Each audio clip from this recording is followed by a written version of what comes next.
Between carbohydrates, proteins, and lipids, which one is the main source of energy in the body and why? হৃদির মস্তিষ্ক তখন পুরোপুরি blank. সে মাথা নিচু করে দাঁড়িয়ে আছে।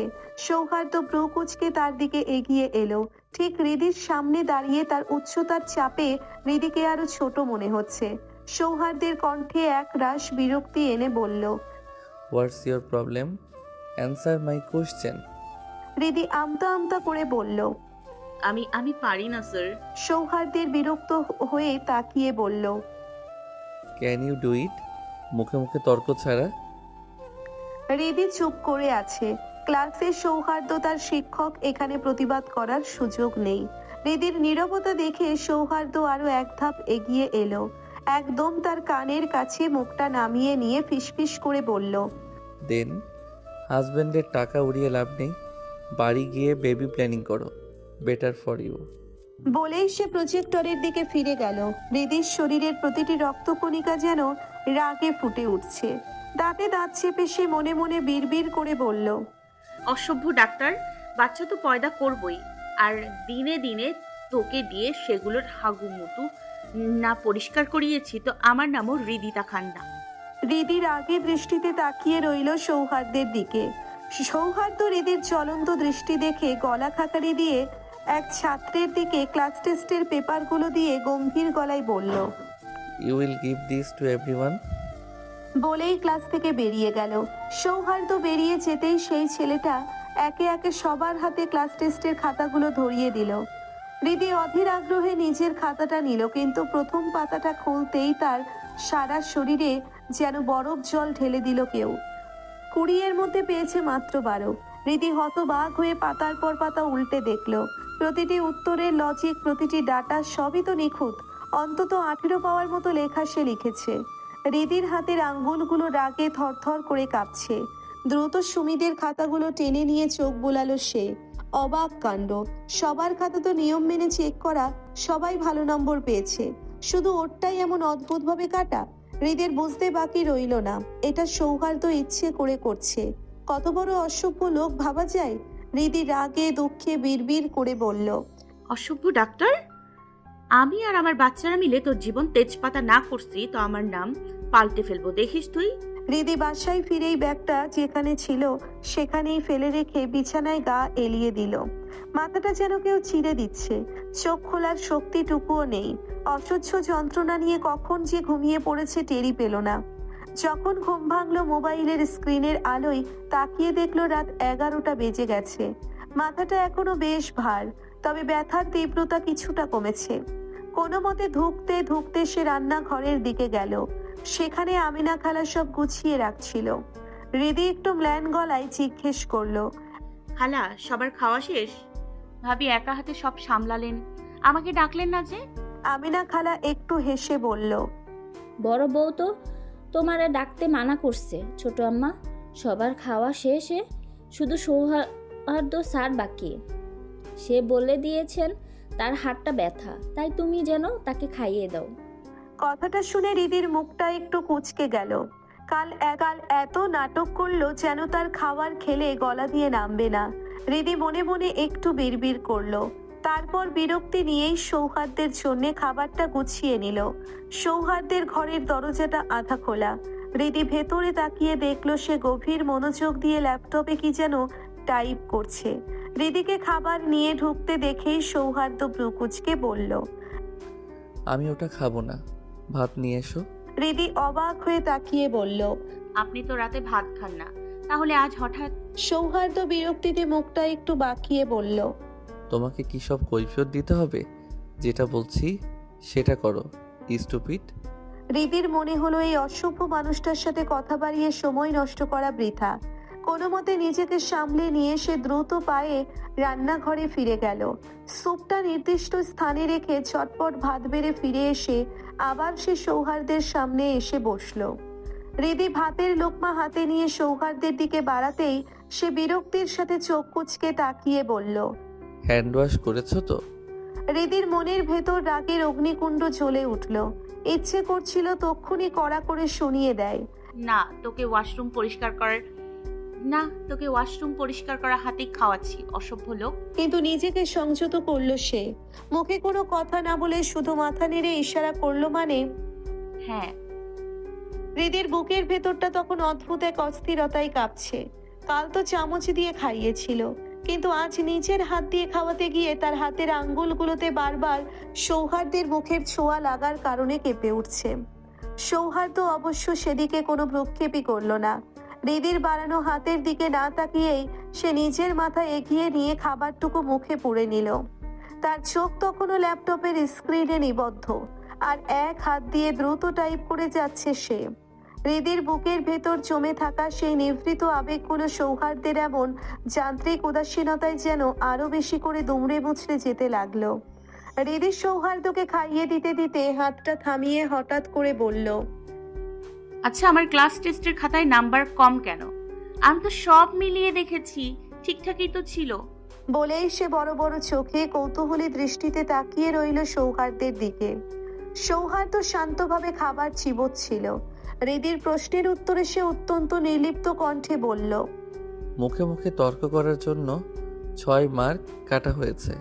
কথাটার মধ্যে কোনো দ্বিধা নেই, যেন এটা কোনো বড় ব্যাপারই না। হৃদি যেন বেয়াক্কেল বনে গেল। সৌহার্দ্যের এমন অসংবেদনশীল উত্তর শুনে সে হতভম্ব হয়ে তাকিয়ে রইল। একটা মানুষ কতটা অসভ্য আর অদ্ভুত হতে পারে সেটা তার ভাবনার অতীত। রাগে হৃদির ভেতরটা জ্বলে উঠল। সে দাঁতে দাঁত চেপে বলল, কি করে করলেন আপনি আমার সাথে এমনটা? খাওয়ার শেষটুকু মুখে দিয়ে সৌহার্দ্য নির্বিকার ভঙ্গিতে উত্তর দিল, with my own hand and pen. Now finish, you go. হৃদির চোখ দুটো মুহূর্তেই রাগে দুঃখে ছলছল করে উঠল। অভিমানে আর আক্রোশে তার কণ্ঠস্বর কেঁপে উঠল। আপনার ওই বলের অন হ্যান্ড পেইন উপর ঠাটা পড়ুক, অসভ্য লোক। রাগে ফুঁসতে ফুঁসতে সে চলে যেতে নিলে সৌহার্দ্য পেছন থেকে গলা খাকারি দিয়ে ডাকলো, ওটার ব্যাপারে কি ভাবলে? হৃদি রাগে গজরাতে গজরাতে ঘুরে দাঁড়িয়ে বলল, কিসের ব্যাপারে কি ভাববো? নাম বলতে পারেন না? ওটা কি, অসভ্য লোক? সৌহার্দ্য এক কদম এগিয়ে এসে একটু দূরত্ব রেখে দাঁড়ালো। তারপর মাথাটা সামান্য ঝুঁকিয়ে ফিসফিস করে বলল, ওই যে বেবি প্ল্যানিং। হৃদির চোখের আগুন যেন দ্বিগুণ হয়ে চলে উঠল। সে ঝাঁঝালো গলায় বলল, ভেবেছি তো 1 ডজন বাচ্চা পয়দা করব, আর এগুলো দিয়ে আপনার সব চুল ছিঁড়ে টাক বানিয়ে আমি ঢোল বাজাবো, অসভ্য ডাক্তার। কথাটা বলেই হৃদি দুবদাব পা ফেলে চলে গেল। আর হতভম্ব সৌহার্দ্য স্তব্ধ হয়ে তাকিয়ে রইল হৃদির যাওয়ার পথের দিকে। হৃদির চলে যাওয়ার পর ঘরের ভিতরে এক অদ্ভুত স্তব্ধতা জমাট বেঁধে রইল। সৌহার্দ্য কিছুক্ষণ স্থির হয়ে দাঁড়িয়ে রইল সেই শূন্য দরজার দিকে তাকিয়ে। একটা দীর্ঘশ্বাস তার বুক ছিঁড়ে বেরিয়ে এলো। তবে সেই নিস্তব্ধতার মাঝেই ঠোঁটের কোণে খেলে গেল এক চিলতে ম্লান হাসি। অস্ফুট স্বরে আপন মনেই বিড়বিড় করে বলল, স্টুপিড দের ব্যাটারি। পরক্ষণে নিজেকে সামলে নিয়ে ডেস্কের উপর পড়ে থাকা রোগীর ফাইলগুলোতে চোখ বোলালো সে। কাল সকালে একটি এমার্জেন্সি অপারেশন আছে, তার প্রস্তুতি এখন সবচেয়ে জরুরি। হঠাৎ করেই কড়া নাড়তেই দরজা খুলে ভেতরে এলেন সরহান চৌধুরী। বাবাকে দেখে সৌহার্দ্যের কপালে ভাঁজ পড়ল ঠিকই, কিন্তু কোনো বাক্য ব্যয় না করে সে নিজের মনোযোগ আবার ফাইলের ভেতরেই ডুবিয়ে রাখল। সারহান চৌধুরী ছেলের সামনে এসে চেয়ার টেনে বসলেন। অস্বস্তি নিয়ে গলা খাকারি দিয়ে জিজ্ঞেস করলেন, তোমার শরীর এখন কেমন? ফাইল থেকে চোখ না তুলেই সৌহার্দ্য নির্লিপ্ত গলায় উত্তর দিল, বেটার নাও। সারহান চৌধুরী কিছুটা ইতস্তত করে বললেন, তোমার সাথে আমার জরুরি কথা ছিল। সৌহার্দ্য নির্বাক হয়ে ফাইলেই ডুবে রইল, শুধু গম্ভীর স্বরে বলল, শুনছি। ছেলের এমন ঔদাসীন্য আর নির্লিপ্ত আচরণে সারহান চৌধুরীর ভেতরে রাগ দানা বাঁধল। তিনি কোনো মতে তা চেপে রেখে বললেন, আরিফা জানতে চাচ্ছে রিদিকে নিয়ে কি ভাবছো? সৌহার্দ্য এবার ফাইল থেকে চোখ তুলল। বাবার চোখের দিকে সরাসরি তাকিয়ে শান্ত অথচ ধারালো গলায় বলল, ওটাকে নিয়ে আমি কি ভাবছি সেটা জানার প্রয়োজন ওনার কেন? আমার ব্যক্তিগত বিষয় নিয়ে কারো কাছে কৈফিয়ত দেওয়ার প্রয়োজন আমি বোধ করছি না। সারহান চৌধুরী ক্ষিপ্ত হয়ে গর্জে উঠলেন, অসভ্য ছেলে, ওরা রিদিতার বাড়ির লোক। তোমার স্ত্রীর ব্যাপারে খোঁজ নেওয়া কি তাদের অন্যায়? তোমার কি ন্যূনতম কাণ্ডজ্ঞান নেই? সৌহার্দ্য এবার যেন আরো পাথর হয়ে গেল। সে শীতল স্বরে বলল, ওসব ভাবার মতো সময় আপাতত আমার নেই। কাল সকালে একটা ইমার্জেন্সি অপারেশন আছে, আমি তার স্টাডি নিয়ে ব্যস্ত। এছাড়া আর কিছু বলার থাকলে বলো, না হলে আমাকে একটু একা ছাড়ো। ছেলের এই শীতল দেওয়াল ভেঙে শারহান চৌধুরীর ধৈর্যের বাঁধ ভেঙে গেল। তিনি চেয়ার ছেড়ে উঠে দাঁড়িয়ে রাগে কাঁপতে কাঁপতে বললেন, তোমার এক গুয়ামের জন্য আমি রিদিতার জীবন নষ্ট হতে দিতে পারি না। তুমি যখন মানছো না, আমাকেই অন্য ব্যবস্থা করতে হবে। আমি উকিলের সাথে কথা বলবো, যত দ্রুত সম্ভব তোমাদের ডিভোর্স করব। সৌহার্দ্য বাবার দিকে কিছুক্ষণ অপলক দৃষ্টিতে তাকিয়ে রইল। তার চোখে কোনো প্রতিক্রিয়া নেই, যেন ডিভোর্সের কথাটি তার কাছে বাতাসের চেয়েও তুচ্ছ। সে আবার নিজের কাজে মনোযোগ দিল। শারহান চৌধুরী বুঝতে পারলেন এই পাথরের মূর্তিকে বুঝিয়ে কোনো লাভ নেই। নিজের হাতে মেয়েটার জীবন তিনি নষ্ট করে দিলেন ভেবে এক তীব্র অনুশোচনা তাকে গ্রাস করল।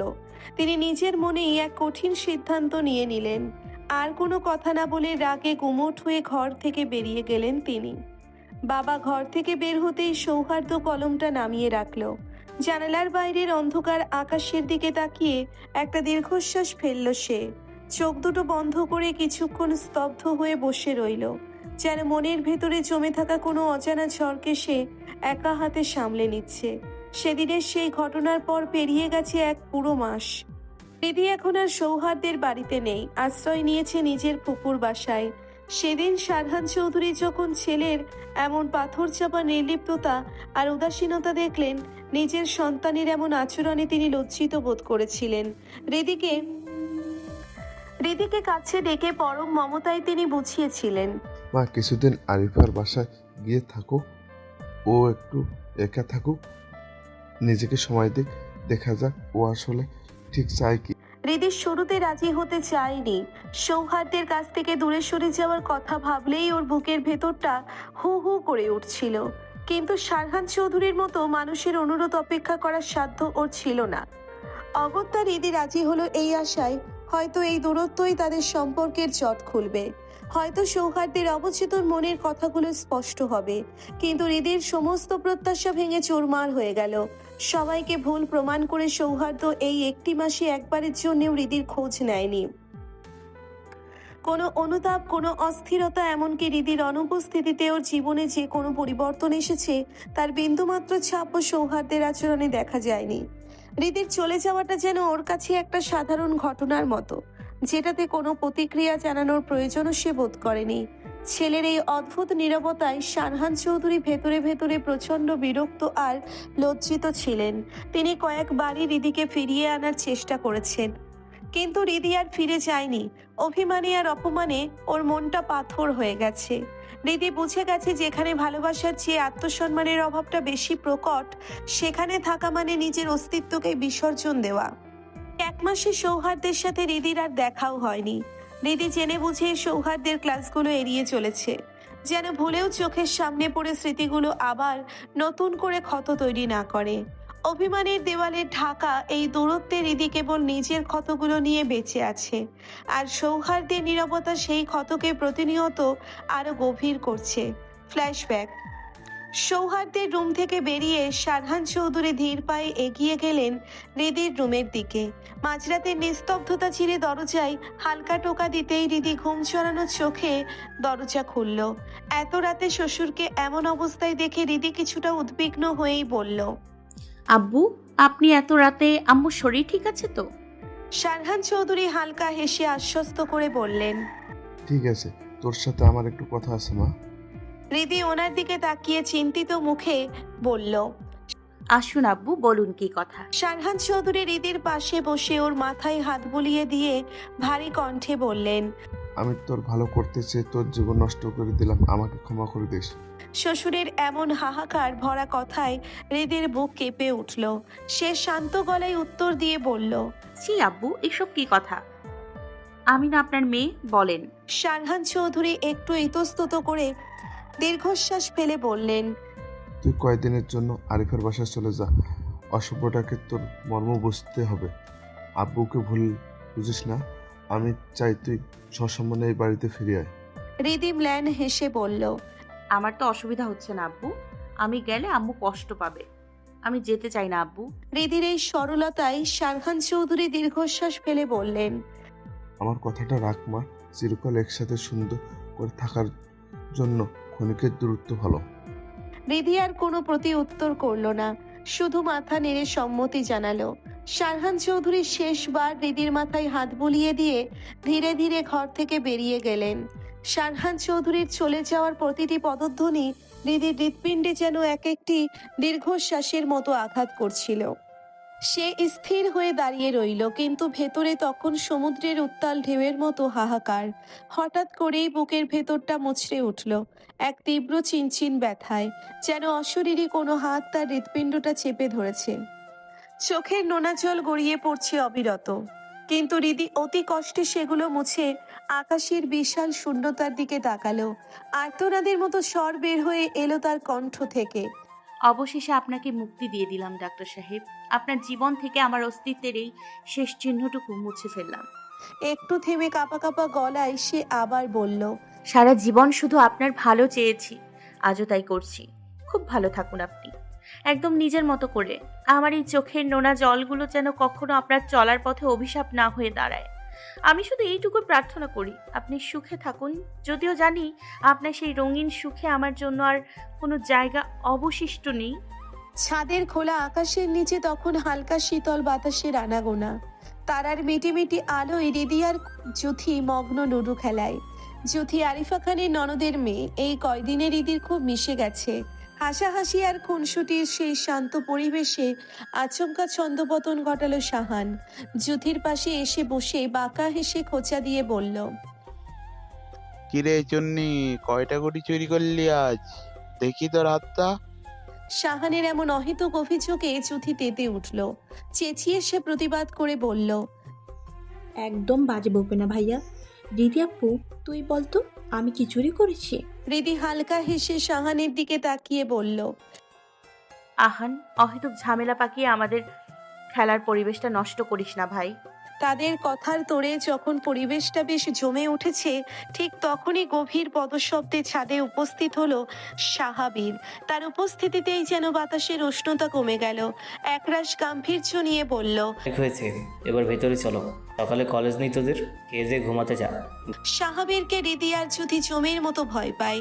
তার কণ্ঠে আদেশে মুহূর্তের মধ্যে দুইজন পিলপিল পায়ে ছাদ থেকে নামতে শুরু করলো।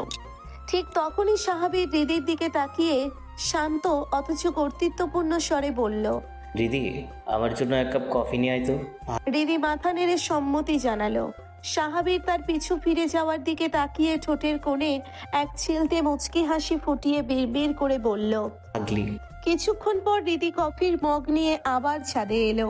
সাহাবীর কফিটা নিয়ে আলতো চুমুক দিয়ে তার দিকে তাকিয়ে বলল, ঘুমাতে যা, সকালে কলেজ আছে, আমি তোকে নামিয়ে দিয়ে আসবো। হৃদি কোনো কথা না বলে শুধু মাথা নাড়ল। সে ফিরে যেতে নিতেই সাহাবীর আবার ডাকলো।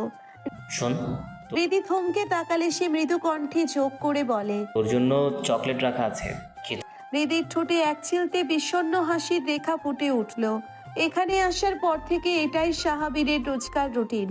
প্রতিদিন সে নিয়ম করে চকোলেট রাখে। হৃদি শতবার বারণ করলেও সে শোনার পাত্র নয়। নিজের রুমে এসে বিছানাটা ঠিকঠাক করে হৃদি যখন ঘুমানোর জন্য শরীরটা এলিয়ে দিল, ঠিক তখনই তার ফোনের স্ক্রিনটা জ্বলে উঠল। একটা আননোন নাম্বার থেকে মেসেজ এসেছে। ভালো আছেন ম্যাডাম? ফোনের স্ক্রিনে ভেসে ওঠা মেসেজটা দেখে হৃদির বুকের ভেতরটা ধক করে উঠল। আননোন নাম্বার, তার উপর ম্যাডাম সম্বোধন। এখানে আসার পর থেকে এই নাম্বারটা থেকে অদ্ভুত সব মেসেজ আসছিল। কখনো শুধু একটা ডট, কখনো একটা প্রশ্নবোধক চিহ্ন। গুরুত্ব দেয়নি হৃদি, আগন্তুকের পাগলামি ভেবে এড়িয়ে গেছে। কিন্তু আজ হঠাৎ এমন সম্বোধন, হৃদির মনের ভেতরটা কেমন জানি শিরশির করে উঠল। কৌতূহল আর অস্বস্তির দোলা চলে সে দ্রুত টাইপ করলো। কে আপনি? ফোনটা হাতে নিয়েই অপেক্ষা করছিল হৃদি, কিন্তু প্রতি উত্তরে নীরবতা। সময় গড়িয়ে যাচ্ছে, কিন্তু ওপাশ থেকে কোনো সাড়া নেই। দীর্ঘ অপেক্ষার পর যখন হৃদি হতাশ হয়ে ফোনটা বালিশের পাশে রেখে ঘুমানোর প্রস্তুতি নিচ্ছে, ঠিক তখনই টুং স্ক্রিনটা চলে উঠল। বললাম ধরেন, কেউ একজন ম্যাডাম। মেসেজটা পড়ার পর হৃদি স্থবির হয়ে বসে রইল। শব্দগুলোর দিকে অপলক দৃষ্টিতে তাকিয়ে সে পরিচিত কারোর সাথে মেলাতে চাইল, কিন্তু মনের হাজারো গলি খুঁজেও সে তার সাথেই খাপ খাওয়াতে পারল না। দিদির আঙ্গুলগুলো আবারও স্বয়ংক্রিয়ভাবে কিবোর্ডে টাইপিং করলো। সে কেউ একজনটা কে সেটা জানতে চাচ্ছি, বলবেন প্লিজ? অপেক্ষা আর অপেক্ষা। ঘড়ির কাঁটার শব্দ ছাড়া ঘরের নিস্তব্ধতা যেন আরো ভারী হয়ে উঠল, কিন্তু ওপাশ থেকে আর কোনো উত্তর এলো না। হৃদির ভেতরটা এবার বিরক্তিতে ভরে গেল। তীব্র ইচ্ছে হলো নাম্বারটা ব্লক করে দেওয়ার, কিন্তু একটা অদৃশ্য টান যেন তাকে আটকে রাখলো। কে জানে, হয়তো অবচেতন মনে সে পরিচিত কারো ছায়া খুঁজছে, যদিও জানে এমনটা হওয়ার কোনো সুযোগ নেই। একটা দীর্ঘশ্বাস ছেড়ে ফোনটা বালিশের পাশে ছুঁড়ে দিল সে। রহস্যের চাদরে ঢাকা এই অজানাকে সঙ্গী করেই একসময় ঘুমের অতলে তলিয়ে গেল হৃদি। সকালের পাখির কিচিরমিচির শব্দে ঘুম ভাঙল হৃদির। পিটপিট করে চোখ মেলল সে। অভ্যেস বশতই হাতটা চলে গেল বালিশের পাশে রাখা ফোনটার দিকে। ঘড়ির কাঁটায় 6:30। প্রতিদিনের রুটিন অনুযায়ী ঘুম থেকে উঠে অজু সেরে হৃদি নামাজ পড়ে নিল। খানিকটা সময় বারান্দায় দাঁড়িয়ে বাগানটা দেখল সে। তারপর কিছুক্ষণ বই নিয়ে বসলো। এতদিন সৌহার্দ্যের মিস করা ক্লাসের নোটগুলো সুমির থেকে কালেক্ট করছে, কিন্তু অনেকটাই শেষ করা বাকি। এই বাড়িতে আসার পর থেকে রান্নাঘরের চৌকাঠ মারানো তো দূরের কথা, খুব সাধারণ কাজগুলোও তাকে করতে দেওয়া হয় না। আরিফা খান তো বটেই, এমনকি শাহবীরেরও করা নির্দেশ রীতি যেন সংসারের কোনো কাজেই হাত না দেয়। কিন্তু যে মেয়েটি এতদিন নিজের হাতে সংসার সামলেছে, তার পক্ষে হাত পা গুটিয়ে অলস বসে থাকাটা বড্ড যন্ত্রণার। মাঝে মাঝে তার হাতের আঙ্গুলগুলো যেন কাজ করার জন্য ছটফট করে। রীতি ঘন্টাখানেক পরে সিঁড়ি বেয়ে নিচে নামতে দেখলো জুথি আর শাহান বরাবরের মতোই টম অ্যান্ড জেরির মতো লেগে আছে। ঝগড়াটা তুঙ্গে। রীতি কিছুটা এগিয়ে গিয়ে মৃদু হেসে বলল, কি শুরু করলি তোরা? সকাল হতে না হতে এই অশান্তি। হৃদিকে দেখেই জুথি যেন নালিশ করার একটা সুযোগ পেল। চোখ মুখ ফুলিয়ে কেঁদে ফেলে বলল, দেখো না রিদি আপু, তোমার এই খচ্চর ভাইটা আমার প্রিয় হেয়ার ক্লিপটা ভেঙে ফেললো। এটা বীর ভাইয়া আমেরিকা থেকে আমার জন্য এনেছিল, আমার অনেক পছন্দের ছিল এটা। জুথির অভিমানী মুখটা দেখে হৃদির মায়া হলো। সে শাহানকে ধমক দিয়ে জুথিকে শান্ত করে জুথির মাথায় হাত বুলিয়ে স্নেহের স্বরে বলল, আরে এটা নিয়ে মন খারাপ করতে হবে না তো। বীর ভাইয়া আমার জন্য একদম একই রকম একটা ক্লিপ এনেছে। আমি তো এসব ক্লিপ সেভাবে ব্যবহারই করি না, সেটা তুই নিয়ে নিস কেমন? হৃদির কথায় মুহূর্তেই জুথির কান্নার বদলে মুখে চিলতে হাসি ফুটে উঠল। সে চোখ টিপে দুষ্টুমি করে বলল, না আপু, তোমারটা লাগবে না। এই খচ্চরটাকেই আবার আমেরিকা যেতে হবে আমাকে আবার নতুন একটা এনে দেওয়ার জন্য। জুথির এমন অদ্ভুত আবদার শুনে শাহান বোকা বনে গেল। সে বিস্ময় নিয়ে তাকিয়ে রইল। মনে মনে ভাবল, এই বলদ মেয়ে বলে কি, একটা ক্লিপের জন্য আমাকে আবার আমেরিকা পাঠাবে? শাহান কিছু একটা বলে প্রতিবাদ করার আগেই হৃদি তার পিঠে আলতো করে একটা চাপড় দিয়ে তাকে থামিয়ে দিল। তারপর হাসি মুখে জুথির হাত ধরে খাবারের টেবিলের দিকে এগিয়ে গেল। খাবারের টেবিলে তখন ইরাকি আয়োজন। সুস্বাদু খাবারের সুগন্ধে চারপাশটা যেন ভরে উঠেছে। সবাই খেতে ব্যস্ত, কিন্তু পুরো টেবিলে অদ্ভুত এক নীরবতা। কারণ সাহাবীরের সেই গম্ভীর মুখটা আজ যেন আরো বেশি নিষ্প্রভ, পাথরের মতো স্থির। হৃদির চোখ বারবার সেদিকেই চলে যাচ্ছে। হৃদি মনে মনে বলল, ওই বাড়িতে ছিল অসভ্য ডাক্তার, যে মুখটাকে ভাল্লুকের মতো করে রাখতো। এখন দেখছি এই বাড়িতে একটা প্যাঁচার মতো করে রাখে। কিন্তু এই প্যাঁচাটাকে দেখলে কেমন জানি আপন আপন লাগে, মনে হয় আমার খুব কাছের কেউ। এমন কেন মনে হয়? শাহানকে দেখে তো কখনো এমন মনে হয় না, ও তো আমার ফুফাতো ভাই। হৃদির ভাবনার এই গভীরতায় ছেদ পড়ল হঠাৎ। সাহবীর ওর মাথায় আলতো একটা টোকা দিয়ে বলল, তে বসে কি আকাশ প্রশ্ন ভাবছিস? কলেজে যাবি না? হৃদি মৃদু হেসে শুধু মাথা নাড়ল, যার অর্থ সে যাবে। সাহাবীর এবার হৃদির থেকে চোখ ফিরিয়ে জুথির দিকে তাকালো, গম্ভীর গলায় বলল, আর এই যে পাকা বুড়ি, আপনার কি স্কুল নেই? সামনে তো এসএসসি এক্সাম, এভাবে বসে বসে এই গাধাটার সাথে ঝগড়া করবেন? শাহানের দিকে ইশারা করলো সে। শাহান সাথে সাথেই প্রতিবাদ করে বলল, ভাইয়া আমি কিন্তু একদম গাধা নই। সাহাবীর ঠান্ডা গলায় বলল। হইছে, কথা কম বলে খেয়ে নে। রিদির খাওয়া শেষ হতেই সাহাবীর ওকে নিয়ে কলেজের উদ্দেশ্যে বেরিয়ে পড়ল। কলেজ গেটের সামনে গাড়ি থামিয়ে রিদির মাথায় হাত বুলিয়ে দিল সে। পকেট থেকে একটা চকলেট আর কিছু টাকা বের করে দিয়ে বলল। এই নে, কিছু লাগলে নিয়ে নিস, আর কোনো সমস্যা হলে ফোন দিবি, কেমন? রিদি একটু হেসে সাই জানালো। কোনো এক অজানা মায়ার টানে তার মনটা কেমন শান্ত হয়ে গেল। সে বিদায় নিয়ে কলেজ ক্যাম্পাসের ভেতরে ঢুকে পড়ল। রিদি চলে যেতেই সাহাবীর গাড়ি স্টার্ট দিয়ে গন্তব্যের উদ্দেশ্যে বেরিয়ে গেল। কলেজ গেটে পা রাখতেই রিদির সাথে বন্ধুদের দেখা হয়ে গেল, কিন্তু খুশির আমেজটা বেশিক্ষণ স্থায়ী হলো না। সুমি বেশ চিন্তিত মুখে রিদির দিকে তাকিয়ে বলল। রিদি, আজ কিন্তু তোকে সৌহার্দ্য স্যারের ক্লাস করতেই হবে। রিদি সঙ্গে সঙ্গে বিরক্তিতে ভ্রু কুঁচকে ফেলল। কিছুটা ঝাঁঝালো স্বরেই বলল। কেন আমি ওনার ক্লাস করব না? পৃথা এতক্ষণ চুপচাপ দেখছিল, এবার সন্দেহের দৃষ্টিতে রিদির দিকে তাকিয়ে বলল। আচ্ছা, সত্যি করে বলতো, তোর সমস্যাটা আসলে কি? স্যার তোর সাথে এমন কি করেছেন যে তুই ওনার ক্লাসটা এড়িয়ে যাস? বন্ধুদের এমন হঠাৎ প্রশ্নে হৃদি মুহূর্তের জন্য থমকে গেল। সৌহার্দ্যের সাথে তার সম্পর্কের কথা এখনো ওদের বলা হয়নি। তার বন্ধুদের লুকাতে নাক মুখ কুঁচকে অস্ফুট স্বরে বলল। কি আর হবে, ক্লাসে আমার সাথে উনি যেমন আচরণ করেন তা তো দেখিসই, অসভ্য একটা মানুষ। সুমি একটু হতাশ হয়ে বলল। সে যাই হোক, আজ তোকে ক্লাস করতেই হবে। আজ খুব গুরুত্বপূর্ণ একটা ক্লাস আছে। সৌহার্দ্য স্যারের স্পষ্ট বলে দিয়েছেন যে ক্লাস থাকবে না তাকে সেমিস্টার ফাইনালে বসতে দিবেন না।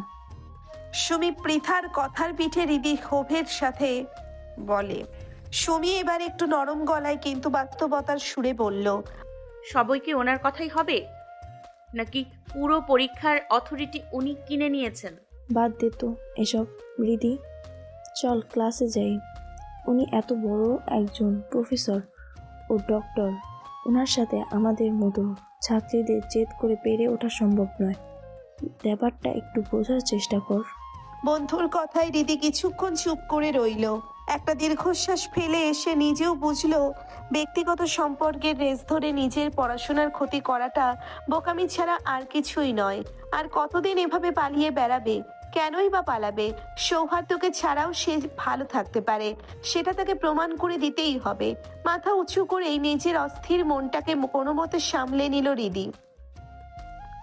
এরপর সুমির হাত ধরে নীরব পদক্ষেপে ক্লাসের দিকে এগিয়ে গেল সে। ক্লাসরুমের দরজা ঠেলে ভেতরে পা রাখতেই সৌহার্দ্যের গম্ভীর গলার আওয়াজ কানে এলো। সে অলরেডি ক্লাস শুরু করে দিয়েছে। আজ তাকে বরাবরের চেয়ে একটু অন্যরকম লাগছে।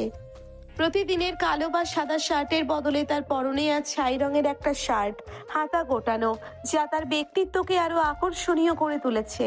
মুখে হালকা খোঁচা খোঁচা দাড়ি, যা তার কঠোর চাহনিকে যেন রহস্যময় করে তুলেছে।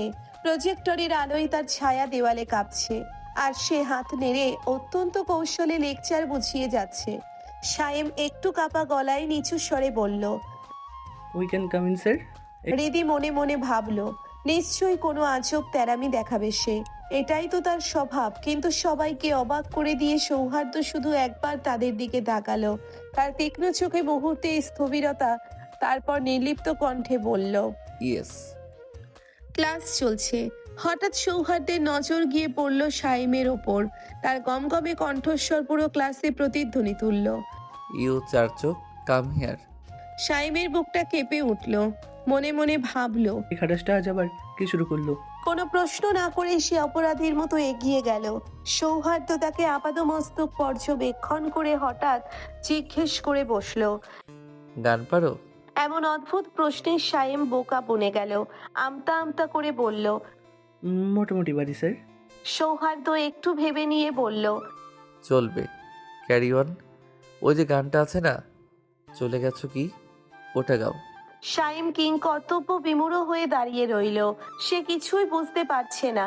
সৌহার্দ্য মোবাইল বের করে গানটা সার্চ দিয়ে সায়েমের সামনে ধরলো। গানের রিলিক্স দেখে সায়েমের মনে মনে বলল। খাটাসটার কি ব্রেকআপ হয়েছে? নাহলে হঠাৎ ক্লাসে গান কেন শুনতে চাচ্ছে, তাও আবার এমন? সায়েমকে চুপ করে থাকতে দেখে সৌহার্দ্য বিরক্তির স্বরে তাগিদ দিয়ে বলল। What happened? Hurry up. শাইম একটু গলা ছেড়ে গাইতে শুরু করলো। চলে গেছে তাতে কি, নতুন একটা পেয়েছি, তো ওর থেকেও বেশি সুন্দরী। গান শেষ হতেই সৌহার্দ্য ভ্রুকুচকে বলল,